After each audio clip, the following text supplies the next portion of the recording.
ভারতীয় প্রশাসনিক সেবা বা ইউনিয়ন পাবলিক সার্ভিস কমিশন বা ইউপিএসসি এর এক্সামকে সবথেকে কঠিন এক্সাম বলে মনে করা হয়।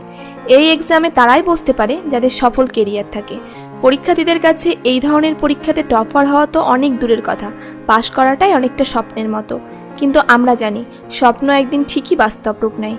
তাই আজ আমরা এমন একজনের কথা বলতে চলেছি যিনি বারবার ব্যর্থ হওয়া সত্ত্বেও ইউপিএসসিতে টপ র্যাঙ্ক করেছিলেন। তিনি হলেন রুক্মিণী রাইয়ার। তাকে ছোটবেলাতেই বোর্ডিং স্কুলে ভর্তি করে দেওয়া হয়েছিল, কিন্তু রুক্মিণী চার দেওয়ালে কোনো ডিসিপ্লিনের মধ্যে আটকে থাকার মেয়ে ছিল না। সে থাকতে চাইতো উন্মুক্তভাবে, বাধাহীনভাবে, কিন্তু বোর্ডিং স্কুলে প্রচুর ডিসিপ্লিন ছিল। সেই প্রেশার রুক্মিণী নিতে পারছিল না। দিন দিন তার স্টাডি নিম্নমানের হতে থাকে, যার ফলে ক্লাস 6 এসে ফেল করে যায়। একবার ফেল করার পর আমাদের হয়তো অনেক নেগেটিভ চিন্তা ভাবনা চলে আসে, সবার কাছে অনেক কিছু শুনতে হয়, যার ফলে অনেকেই সুইসাইড পর্যন্ত অ্যাটেম্প্ট করে নেয়। রুক্মিণীকেও ফেল করার পর তার বাড়ির লোকেদের কাছে, আত্মীয়দের কাছে, ফ্রেন্ডদের কাছে অনেক কিছুই শুনতে হয়, যার ফলে ক্লাস 6-এ পড়া ছোট্ট রুক্মিণী হতাশায় ভুগতে থাকে। কিন্তু এখানেই তিনি থেমে যাননি। তিনি নিজেই ঘুরে দাঁড়ান, নিজেকে তৈরি করতে থাকেন নতুন জীবন পাওয়ার আশায়। ফেল করার পর রুক্মিণী জীবনে অনেক কিছু শিখেছিলেন, যা তাকে বারবার সফলতার দিকে চালিত করত। ফলে সে অনেকবার ক্লাসে ও কলেজে টপ করে। আর এভাবেই একদিন তার জীবন সম্পূর্ণ বদলে যায়। কোনো রকম কোচিং ছাড়াই রুক্মিণী ইউপিএসসি পরীক্ষায় 2nd পজিশন পায়, যেটাকে ভারতের সবথেকে কঠিন এক্সাম বলে মনে করা হয়। সেখানেই রুক্মিণী টপ করে দেখান যে ব্যর্থতা কখনোই সফলতাকে আটকাতে পারে না। টপ করা এবং সাকসেস হওয়া কোনোটাই অসম্ভব নয়, তাই হতাশ হবেন না, ভেঙে পড়বেন না। আপনিও হতে পারেন টপার। তার জন্য আপনাকে মনস্থির করতে হবে এবং জীবনের লক্ষ্য স্থির করতে হবে। আসলে বন্ধুরা, যারা টপার হয় তারা কিছু সিক্রেটস ফলো করে চলে, যেগুলো তারা অন্য কারোর সাথে শেয়ার করতে চায় না। কিন্তু আজ আমি সেই সিক্রেটসগুলো আপনাদের সকল বন্ধুদের জানাবো। সাধারণ স্টুডেন্টসরা এটাই মনে করে যে টপ করতে গেলে অনেক বেশি পড়তে হবে, খুব দ্রুত সিলেবাস শেষ করতে হবে, বারবার রিভাইজ দিতে হবে, টাইম ম্যানেজমেন্ট করে চলতে হবে, ডেইলি স্টাডি রুটিন বানিয়ে পড়তে হবে। এগুলি তো করতেই হবে, কিন্তু এগুলোর বাইরেও এমন অনেক জিনিস রয়েছে যেগুলো স্টুডেন্টসরা ইগনোর করে, ফলে তারা টপার হওয়া থেকে দূরে সরে যায়। সেই জন্য আজ আমি আপনাদের সেই সিক্রেটসগুলো সম্পর্কে বলবো, যা আপনাকে টপার হওয়ার জন্য প্রস্তুত করে তুলবে। তবে তার আগে বলবো বন্ধুরা, যারা এখনও আমাদের চ্যানেলটিকে সাবস্ক্রাইব করেননি তারা প্লিজ চ্যানেলটিকে সাবস্ক্রাইব করে নিন এবং নতুন ভিডিওর নোটিফিকেশান পাওয়ার জন্য বেল আইকনটিতে অবশ্যই ক্লিক করুন।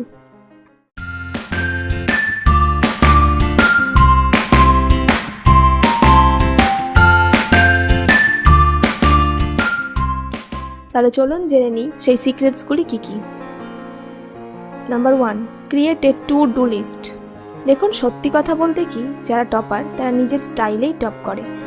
এই যে আপনারা বারবার কমেন্ট করে বলেন আমাকে একটা টাইম টেবিল বানিয়ে দিন, কিভাবে পড়বো বলে দিন, এগুলোর উত্তর আমার মনে হয় আপনার থেকে কেউ ভালো জানে না। কারণ আপনার কি সাবজেক্ট আছে তা তো আমি জানিই না। আপনার কখন ফ্রি টাইম আছে সেটাও আমি জানি না। আপনি কোন স্টাইলে পড়তে ভালোবাসেন, মানে গান শুনতে শুনতে না পিনবল খেলতে খেলতে, সেটা তো আপনিই ভালো জানবেন, তাই না? তো পড়ার রুটিন ভাই আপনাদেরই বানাতে হবে। তাই প্রতিদিন সকালে উঠে বা আগের দিন ঘুমোতে যাওয়ার আগে টু ডু লিস্ট তৈরি করুন, যেটা সকালে ঘুম থেকে ওঠার পর কি পড়বেন এবং কত ঘন্টা পড়বেন এবং কোন সাবজেক্ট পড়বেন, এবং লিস্ট অনুযায়ী কাজ করতে না পারলে পরের দিন সেটি কভার করার চেষ্টা করুন। Number 2, set your goal. যদি আমরা এবারে 2018-এর জয়েন্ট এন্ট্রান্স এক্সামের টপার প্রভান গোয়াল এর কথাই যদি ধরি, তিনি হরিয়ানার ভবন বিদ্যালয়া পঞ্চকুলা একজন স্টুডেন্ট। তিনি জি অ্যাডভান্স 2018-তে 360-এর মধ্যে 337 মার্কস পেয়ে প্রথম স্থান অধিকার করেন। ওনার চিন্তা ভাবনা দেখুন।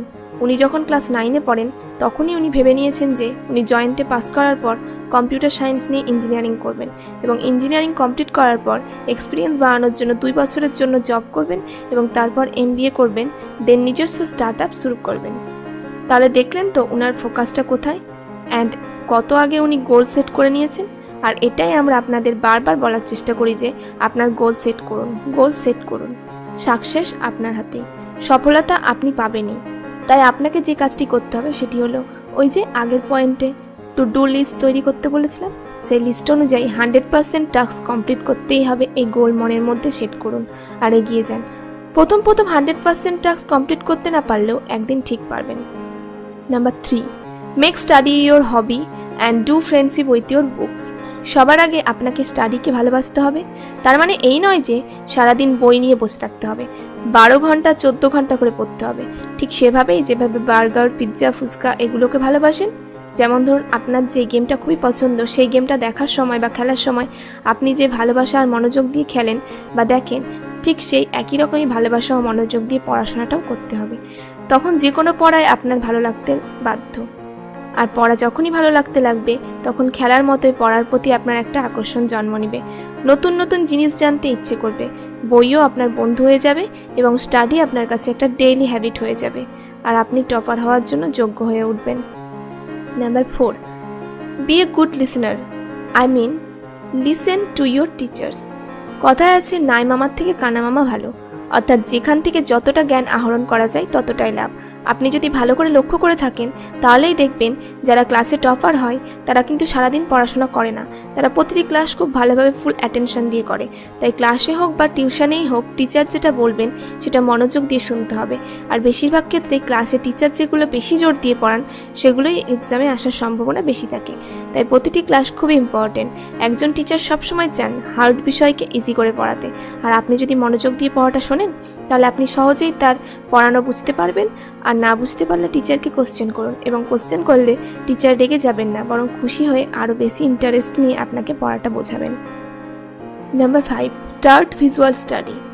আমরা জানি যে কোনো বিষয়ে যদি আমরা ভিজুয়াল লার্নিং করি তাহলে সেই পড়াটা আমাদের কাছে অনেক বেশি এফেক্টিভ হয়। যেমন ধরুন MS ধোনিকে কেন্দ্র করে যে মুভিটা আমরা দেখেছি সেটা যদি ভিজুয়াল না হয়ে আমাদের পাঠ্য বইয়ের কোনো একটা স্টোরি হতো তাহলে কি সেটা আমাদের কাছে এতটাই মনে থাকতো যতটা এখন আছে? কখনোই থাকতো না।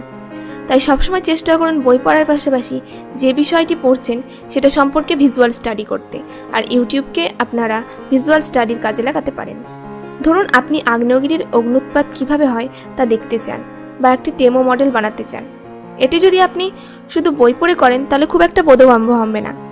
তাই আপনি যদি এই আগ্নেয়গিরির অগ্ন্যুৎপাতের ভিডিও প্রেজেন্টেশনটি ইউটিউবে দেখেন তাহলে আপনার কনসেপ্টটি খুবই তাড়াতাড়ি ক্লিয়ার হয়ে যাবে এবং মডেলটিও আপনি প্র্যাকটিক্যালি বানাতে পারবেন। Number 6, make your favourite subject stronger and weaker subjects better. কারো হয়তো ম্যাথ, কারো বা ইংলিশ, আবার কারো বা সাহিত্য চর্চা করতে বেশি ভালো লাগে। তাই বলে একটা বিষয় নিয়ে পড়ে থাকলে তো চলবে না, তা করলে বাকি সাবজেক্টগুলোর কি হবে? তাই টপার হতে গেলে প্রতিটা সাবজেক্টে স্ট্রং হতে হবে। তাই আপনার পছন্দের সাবজেক্টে তো আপনি স্ট্রং হবেনই, এটাই স্বাভাবিক, সাথে সাথে বাকি সাবজেক্টগুলোতে স্ট্রং হতে হবে। কোনো সাবজেক্ট বা কোনো টপিক হার্ড লাগলে সেই টপিকটি নিয়ে আপনাকে আরও বেশি বেশি রিসার্চ করতে হবে। সেই টপিকটিকে টু ডু লিস্টে সবার প্রথমে রাখতে হবে। বারবার পড়ে ক্লিয়ার না হলে ইন্টারনেটে সার্চ করতে হবে এবং কনসেপ্ট ক্লিয়ার না হওয়া পর্যন্ত আপনাকে রিসার্চ করে যেতে হবে। Number 7, avoid last moment preparation. বেশিরভাগ স্টুডেন্ট সাজেশন ভিত্তিক পড়াশোনা করে, তারা লাস্ট মিনিট সাজেশনের উপর ভিত্তি করে এক্সাম দেয়। অনেকেই তাদের মধ্যে ভালো রেজাল্ট করে, কিন্তু সে কখনোই টপার হতে পারে না, কারণ এক্সামে এমন কিছু কোশ্চেন থাকে যেটা সাজেশন ভিত্তিক পড়ে তার উত্তর করা সম্ভব নয়। টপার হয় সেই যে রোজ নিয়মিত টু ডু লিস্ট মেনটেন করে পড়াশোনা করে, নিয়মিত প্রতিটি ক্লাস করে। Number 8, summarise each and every topic. যখনই আপনি কোনো বিষয় পড়বেন তখনই সেই পড়াটা পড়ার সাথে সাথে ইম্পর্টেন্ট পয়েন্টসগুলি হাইলাইটার দিয়ে হাইলাইট করে রাখবেন। এতে কি হবে? আপনার সামারাইজ করতে সুবিধা হবে, কারণ পরীক্ষার সময় যখন আপনি সেই পড়াটি দেখবেন তখন সম্পূর্ণ পড়াটি না পড়ে হাইলাইটেড অংশগুলিতে একবার চোখ বুলিয়ে নিলেই আপনার সামারিটি মনে পড়ে যাবে। তাতে আপনাকে এক্সামের সময় 10 পাতার নোট পড়তে হবে না, জাস্ট সামারিটা পড়ে নিলেই হয়ে যাবে। এমনকি আপনি যখন রিভাইজ দেবেন তখনও আপনাকে অনেক পড়তে হবে না, ছোট্ট সামারিটা পড়ে নিলেই হবে। এতে যেমন আপনার সময়ও বেঁচে যাবে, তেমনি আপনি বেঁচে যাওয়া সময়টিকে অন্য কাজেও ব্যবহার করতে পারবেন। Number 9, clear handwriting. এক্সামে ভালো রেজাল্ট করতে গেলে ক্লিয়ার হ্যান্ডরাইটিংয়ের প্রয়োজন না হলেও টপার হতে গেলে কিন্তু ক্লিয়ার হ্যান্ডরাইটিং হওয়া খুবই প্রয়োজন। আমাদের কিন্তু হাতের লেখা অনেক সুন্দর হতেই হবে তা কিন্তু বলছি না, আপনি যেটা লিখবেন সেটা যেন পরিষ্কার পরিচ্ছন্ন হয়, যিনি খাতা দেখবেন তার যেন বোধগম্য হয়। সবার যে গুড হ্যান্ডরাইটিং হয় সেটা আমি কখনোই বলবো না, আর গুড হ্যান্ডরাইটিং হলেই তবেই যে টপার হওয়া যায় এমনটাও বলবো না। তবে গুড হ্যান্ডরাইটিং যদি কারো না থাকে তাহলে সে তার হ্যান্ডরাইটিং গুড করতে পারে, আর সেটা কিভাবে করতে হয় জানতে হলে উপরের আই বাটনে ক্লিক করে ভিডিওটি দেখে নিতে পারেন, অথবা নিচে দেওয়া ভিডিওর ডেসক্রিপশন থেকে দেখে নিতে পারেন। Number 10, right to the point answer. আপনি যদি টপার হতে চান তাহলে টু দ্য পয়েন্ট অ্যান্সার লিখুন। অনেকেই হয়তো বলবে যে খাতা ভর্তি করে লেখার কথা, কিন্তু আপনি সেটা করতে যাবেন না। আপনি সবসময় চেষ্টা করবেন প্রপার অ্যান্সার লেখার, বেশি ভাটানোর দরকার নেই। টিচাররা সবসময় লেখার মধ্যে কোয়ালিটি দেখেন, তারা কোয়ান্টিটি কখনোই দেখেন না। প্রয়োজনে কোনো প্রশ্নের উত্তর বানিয়ে লিখতে হলে প্রসঙ্গ টেনে টেনে সূত্র ধরে ধরে উত্তর লিখতে হবে। আর মুখস্থ বিদ্যা নয়, প্রশ্নের উত্তরের মধ্যে নিজস্বতা রাখার চেষ্টা করতে হবে। তো বন্ধুরা, একজন স্টুডেন্টের টপার হওয়ার পেছনে এই 10টি সিক্রেটস তো থাকেই। তারই সাথে সাথে যে সিক্রেটটা টপারদের মধ্যে একান্ত থাকা উচিত সেটা হলো মেনটেন এ কুল হেড। আমরা সকলেই জানি যে রেগে গিয়ে আমরা যে কাজটাই করি না কেন সেটাই ভুল হয়ে যায়, তাই মস্তিষ্ককে সবসময় ঠান্ডা রাখতে হবে। তার জন্য দরকার ব্রেক। একটানা পড়ে গেলে সেই পড়া কখনোই এফেক্টিভ হয় না। আমরা আগেও বলেছি যে একজন মানুষ টানা 10 মিনিট একটা বিষয়ের প্রতি কনসেন্ট্রেট করতে পারে, আস্তে আস্তে কনসেন্ট্রেট কমতে থাকে। তাই এক্সামের দিন অবশ্যই মাথা ঠান্ডা রাখুন এবং কুল থাকার জন্য মেডিটেশন করুন। আর কিভাবে মেডিটেশন করতে হয় যদি জানা না থাকে তাহলে উপরের আই বাটনটিতে ক্লিক করুন এবং এই ভিডিওটির ডেসক্রিপশনে দেওয়া লিঙ্ক থেকে দেখে নিতে পারেন। তো বন্ধুরা, আজ আপনারা 10টি স্মার্ট সিক্রেট টিপস জেনে গেলেন। এখন থেকে টিপসগুলি ফলো করতে থাকুন, আপনিও হয়ে উঠবেন টপার। আর যদি আপনাদের কাছে অন্য কোনো সিক্রেট টিপস থেকে থাকে তাহলে প্লিজ সেটা সকলকে কমেন্ট করে জানাবেন। দেখা হবে পরবর্তী ভিডিওতে। ততক্ষণ think positive, do positive and go ahead. Thank you.